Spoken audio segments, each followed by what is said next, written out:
Welcome to the Girls on the Run Pre-5K Coach presentation. The 5K will be on Saturday, November 16th. The 5K is open to the public, and we want lots and lots of runners and walkers. Please hang up the 5K posters at your school and spread the word that our 5K is open to everyone.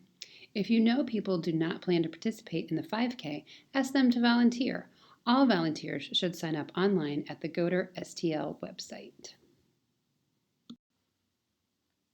Girls and coaches, including practice partner coaches and junior coaches, are already registered for the 5K. You'll pick up the bibs at our office with your fun box, and the girls and junior coaches will also each get a water bottle. Coaches and parents will be emailed our virtual race bag that the general public registrants will also receive. While we can't make it mandatory for every girl to have an adult with her, we highly encourage it. Our race is very crowded and will be downtown. It's also really meaningful for the girls and the adults to experience this together. Coaches should run with their team if they're able to, especially if they have girls who may not have a parent or relative participate. If girls are similarly paced, it's fine to have a couple of girls run with one coach.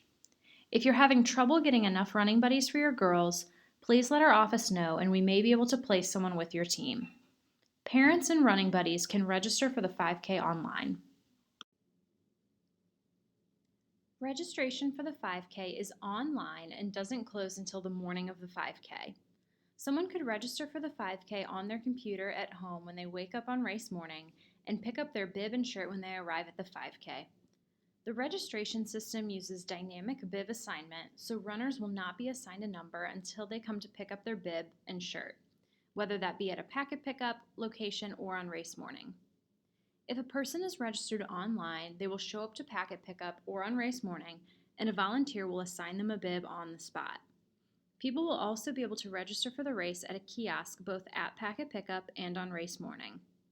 To avoid crowds and time issues on the morning of the 5K, we highly encourage parents and general 5K participants to pick up their packets during packet pickup before the 5K and to register prior to the morning of the 5K. The 3 locations for packet pickup over the 2 days prior to the 5K are Big River running locations. If parents or coaches are picking up for multiple people, they must have a list of names for each person they're picking up for. Because the bibs aren't assigned yet, they are not grouped by school and the volunteers will not know who from your school has registered. The good news is that all of your people don't have to select the same packet pickup location because you can pick up bibs and t-shirts at any location. Plan to meet your team at your school sign on race morning. There will be barricades along the street, and your school sign will be attached to the barricade when you arrive in School Village. Before the 5K begins, you will line up in reverse alphabetical order behind your school sign and start to flow towards the middle of the street. That's where there will be more room.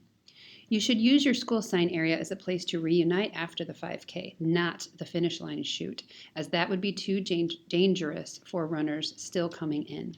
Please take as many pictures as you want, but please do not take your school sign. We will reuse it for future seasons. Here's a look at our course map. You can also find a course map on our website. The course starts at Market and 14th Street. You'll continue down Market until you make a right on Compton, where Harris Stowe University and Chaffetz Arena are located. Then you'll make a right on Olive, where there's the water station. You'll take a right on 18th Street and finally a left on Chestnut to the finish. The finish is at Chestnut and 15th Street. We will have one water station on the 5K course, which will be located on Olive Street.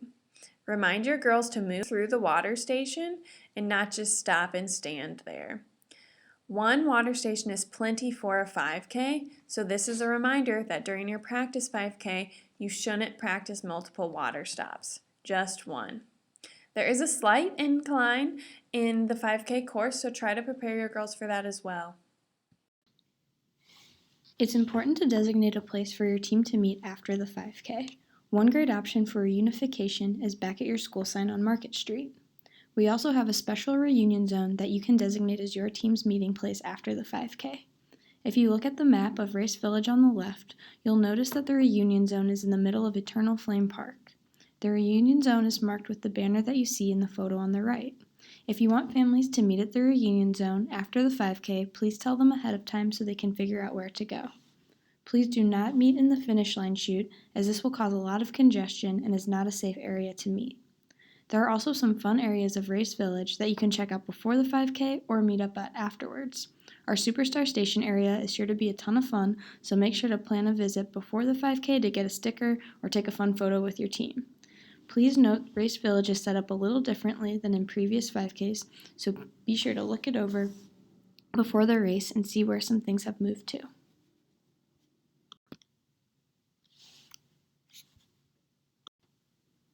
In order to make your 5K experience more enjoyable, we will be having a wave start at the 5K. A wave start ensures that participants are safe by allowing more time for the start to take place. The course will be much less congested this way, and each wave will have an opportunity to hear the announcements made at the starting line. Waves will be separated by our wonderful 5K sparklers. If your side is close to the beginning or end of a wave, sparklers will be able to tell you where to go. Sparklers can be identified by their bright pink t-shirts with the sparkly Girls on the Run 5K logo. More information is to come on the breakdown of schools in each wave. We recommend that each girl has an adult to run or walk the 5K with her. There are a lot of people downtown on race day, so it can be intimidating for the girls if they don't have someone there to support them individually. We highly encourage you to visit Coach's Corner under the 5K and End of Season tab. There you will find the Who's Running or Walking with Your Girl form. Use that to find out which girls on your team may need a running buddy on race day. You can also start a conversation with parents about transportation. The expectation is that parents or guardians find a way to get their girl to the race. If you utilize the Who's Running with Your Girl form, you may be able to buddy up girls that are having difficulty finding a running buddy or transportation to the race.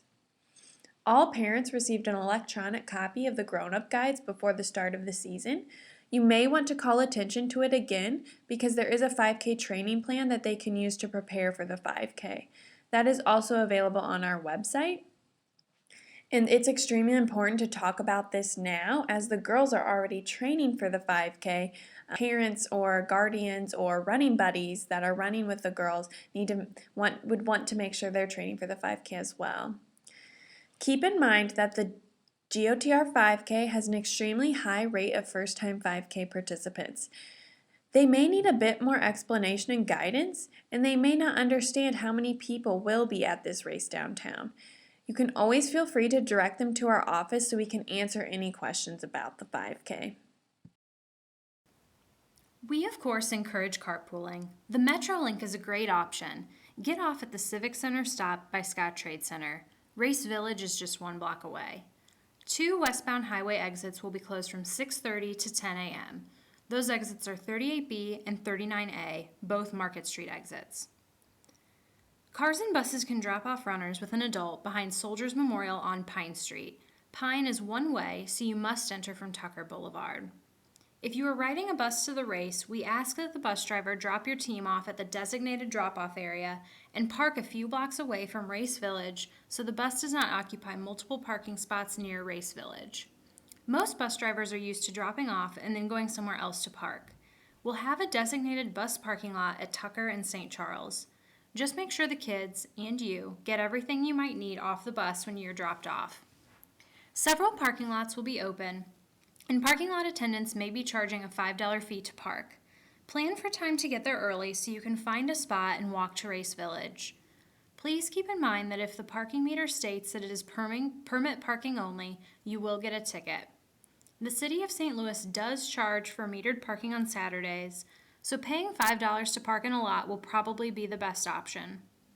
Handicapped parking will also be available on Market between 13th and Tucker. We will run rain or shine, but may delay the start, if necessary, up to 1 hour if there is severe weather, like lightning. We will try to post information on our website and on Facebook that morning if the weather looks threatening. In the event we must cancel the race due to severe weather, it is considered an act of God and we will be unable to administer refunds. In your envelopes are the race numbers for each girl and coach on your team. The timing chips are the little white strips on the back. You don't have to do anything, just leave them there and don't take them off. The other thing to remember is not to wrinkle them. So don't fold them or crinkle the number or timing chip. There are two schools of thought on the race bibs. You can give them out early and hope that the girls remember to bring them to the 5K, or you can hold on to the bibs and give them out on race morning. The only downside to this is if a girl shows up late and can't find the team. Our registration volunteers tell us that many parents come to the registration area on race morning looking for their daughter's number. So if you can remind parents that you will have the girls' bibs in School Village, that would be helpful. The girls should wear their number pinned to the front of their shirt. This serves as the backup timing mechanism, and it's helpful to the photographer. It's important that it shows as runners come across the finish line. Safety pins should also be included in your envelope with the bibs. Look to make sure we've got everyone. If for some reason we're missing a girl, please let us know as soon as possible. Also, if you have a number for a girl who's not in the program or is not coming on race day, please try and return it to us so we can reuse it. Safety is our number one priority for the race. The entire race village and course will be closed to traffic, and no one will be able to park on the race course or in the village. We've hired dozens of off-duty police officers and have a third-party security company that will be ensuring that Race Village and the course are safe. We will have people at every single intersection throughout the entire course. Even though the streets are much wider, which will be safer for runners in terms of people not getting as tripped up, we still do not want bikes, dogs, or strollers on the race course. Please let your parents know this and keep reminding them. It's not that we don't like babies and dogs, it's just that it's dangerous to dogs on leashes and strollers. If we see anyone with a dog or a stroller, we will tell them to move to the absolute back of the race, and if they're running with a girl, the girl will have to start at the back with them. We also highly discourage the use of personal music players. Running music-free helps to make the race safer and allows you to really take in the atmosphere of the race. This is also something we want you to enforce at practice. All runners must register for the 5K. 5K registrations cannot be transferred, and a runner should not wear a bib issued to someone else. Where should girls go if they get separated? Where should parents go if they can't find their child? We always tell parents that if they can't find their daughter, they should first check the dance area with the DJ before they panic. The other thing that we'll tell parents and girls is that they should go to the info tent if they are lost. A person from the information booth will be in charge of facilitating lost parents and kids. We try to avoid having our announcer only handling lost children announcements, but if he does make an announcement, he'll tell people to go to the info tent. It's important to have a meetup plan with your girl. Start talking to girls and families now about meeting back at the school sign where they lined up before the race if they get separated or are not running the race together. Having a plan in place will mitigate the risk of getting lost. Girls and coaches should wear their gold program t-shirts, yet dress for the weather. Think about wearing layers. After the 5K, each team should take time to celebrate the Girls on the Run season and the girls. A couple of must-haves to include at your end-of-season celebration are individual recognition for each girl, a slideshow or some form of picture sharing, and invite parents and guardians. Some nice-to-haves include decorations, snacks, music, and examples of the lessons. Always remember to kiss. Keep it simple, sweetheart. The end-of-season celebration does not have to cost a lot of money or any at all. You don't have to have food and decorations. It's about the spirit of Girls on the Run and honoring each girl. Please let your program coordinator know if you have any questions regarding the 5K. We can't wait to see you and your fantastic girls on Saturday, November 16th to celebrate all of your team's accomplishments this season.